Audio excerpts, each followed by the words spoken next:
voulais aujourd'hui vous présenter une cohorte de 6 patients, une cohorte française de 6 patients qui présentent tous des variants de novo dans le gène WDR26, donc qui est associé au syndrome de Schraban-Dierdorf. Donc ce syndrome a été décrit pour la première fois en 2017 sur une cohorte de 15 patients. Et donc nous avons décrit ensuite une cohorte de 6 patients français et juste après une nouvelle publication a rapporté 2 patients par une équipe italienne. Donc c'est un syndrome qui est référencé dans OMIM, qui est transmission autosomique dominant et qui est associé aux mutations dans le gène WDR26. La première description en 2017 par l'équipe, donc Dr Schraban et Dierdorf, était composée d'une cohorte de 10 filles et 5 garçons. Ils étaient âgés de 2 à 34 ans.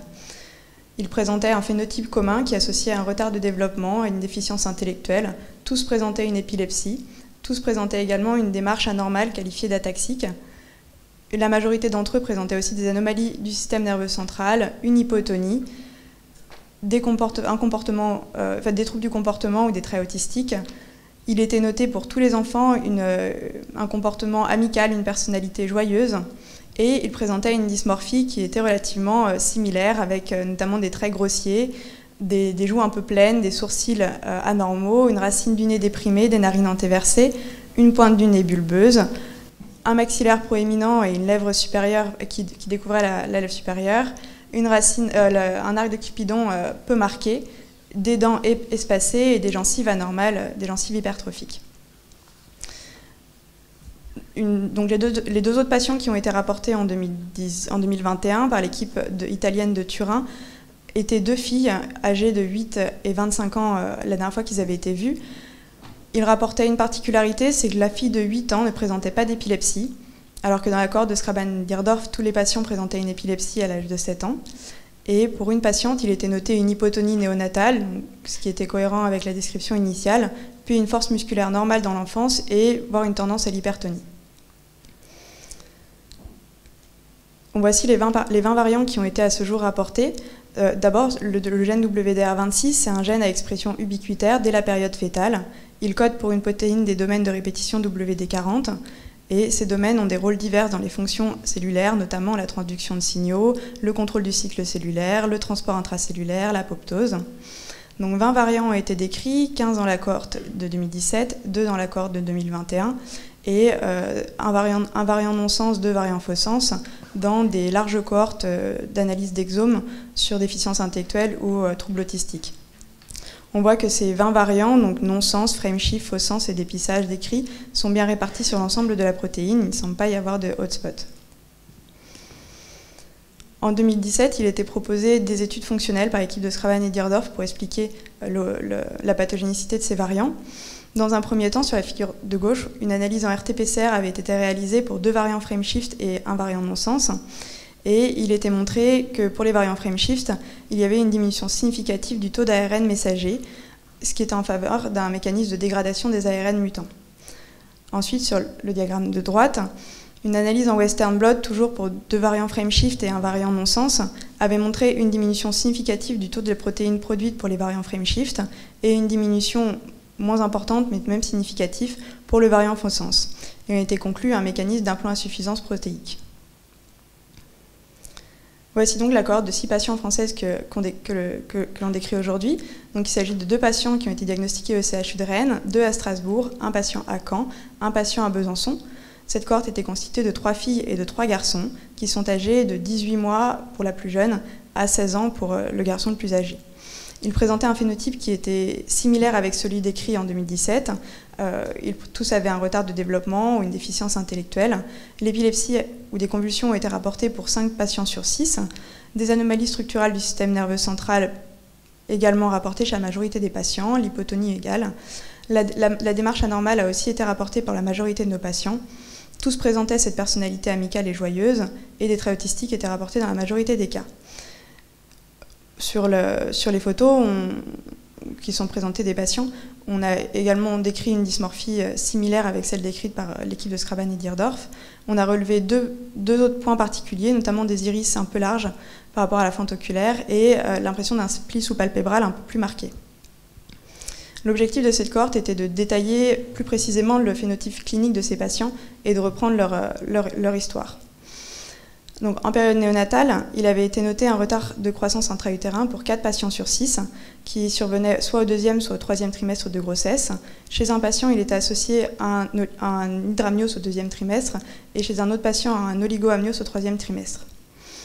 5 patients sur les 6 ont présenté des difficultés alimentaires néonatales qui ont nécessité la suppléance par sonde nasogastrique. Un seul patient n'a pas présenté de difficultés alimentaires en période néonatale, mais a développé dans l'enfance un trouble pica. Et une enfant est à noter, à 18 mois, elle est toujours alimentée uniquement par gastrostomie. Sur le plan du développement psychomoteur, ces enfants présentent une altération des capacités attentionnelles, des habilités sociales et du langage. Les tests neuropsychologiques ont été réalisés chez 4 patients et montraient une relative conservation des capacités de compréhension et la communication a pu être établie à l'aide de pictogrammes chez tous ces enfants qui semblaient y être réceptifs, notamment par les techniques du Macathon. Sur le plan du langage, ils présentent un trouble sévère de la communication verbale, avec des premiers mots qui vont être acquis entre l'âge de 4 et 8 ans, et tous les enfants stagnent à l'association de 2 mots. Ils évoluent tous vers une déficience intellectuelle modérée, voire modérée à sévère. Sur le plan moteur, la station assise est acquise entre l'âge de 8 et 16 mois, et la marche d'autant plus retardée entre 18 et 30 mois. Sur le plan des convulsions, 4 enfants ont présenté des convulsions qui vont de la convulsion hyperthermique à une épilepsie tonico-clonique ou une épilepsie absence. À 4 ans, une enfant présente pas de convulsions cliniques, mais sur le CG de dépistage, il a été mis en évidence un foyer de pointe onde centrale droite. Et donc une enfant qui ne présente aucun signe en faveur d'une épilepsie et qui n'a pas présenté de convulsions, c'est l'enfant de 18 mois. Son EEG de dépistage était également non perturbé. L'équipe de Sraban et Dierdorf avait décrit une épilepsie qui apparaissait de la période néonatale à l'âge de 7 ans, donc son développement sera à surveiller tout au long de sa croissance. Sur le plan de l'hypoténie, elle est décrite en règle légère à modérée pour 4 patients sur 6, et ce qui était également décrit dans l'accord de Sraban et Dierdorf. Et pour une patiente, une patiente de la cohorte a présenté une hypotonie sévère qui a mené à la réalisation d'une biopsie musculaire. Cette biopsie musculaire a mis en évidence une désorganisation de la ligne Z et des microbâtonnets. C'est un phénotype particulier pour lequel l'analyse de l'exome n'a pas mis en évidence d'autres variants qui pouvaient être potentiellement causales. Cette observation n'a été faite que chez un seul individu parce qu'aucun autre individu avec une mutation dans le gène WDR26 n'a été rapporté comme ayant eu une biopsie musculaire. Ensuite, ces enfants présentent donc des anomalies à l'IRM cérébrale. Ce sont des anomalies qui sont aspécifiques. Un enfant avec une ventriculomégalie, un corps calleux fin, des kystes épiphysaires, une polymicrogyrie bifrontale, un enfant avec une agénésie du bulbe olfactif unilatérale. Des troubles orthopédiques sont également rapportés de façon aspécifique également. 2 enfants qui présentent une hyperlaxité articulaire, un enfant avec une luxation congénitale de hanche, un genou valgum bilatéral, des pieds plats, une raideur articulaire et un enfant avec un pectus carinatum et une syphose thoracique. En regard, il est rapporté une démarche anormale chez 3 patients sur 5. Dans la cohorte initiale, les 15 patients avaient une démarche qualifiée d'anormale et ataxique. Nous avons eu cette description que pour 2 patients. Pour un autre patient, elle était en lien avec des anomalies de la coordination. Et pour un patient, la marche anormale était décrite en lien avec une luxation congénitale de hanche. Concernant les données moléculaires, donc voici les 6 variants que nous rapportons dans cette cohorte. Ils sont également bien répartis sur l'ensemble de la protéine. Il y avait un variant faux sens, 2 variants non sens et 2 variants frame shift, et un variant d'épissage. Le variant d'épissage a été confirmé sur une analyse de transcrit et met en évidence une exclusion de l'exon 11 de l'ARN messager à l'origine d'un décalage du cadre de lecture et de l'apparition d'un codon stop prématuré. Donc pour conclure cette présentation, le syndrome de Sraban-Dierdorf est associé à des mutations dans le gène WDR26.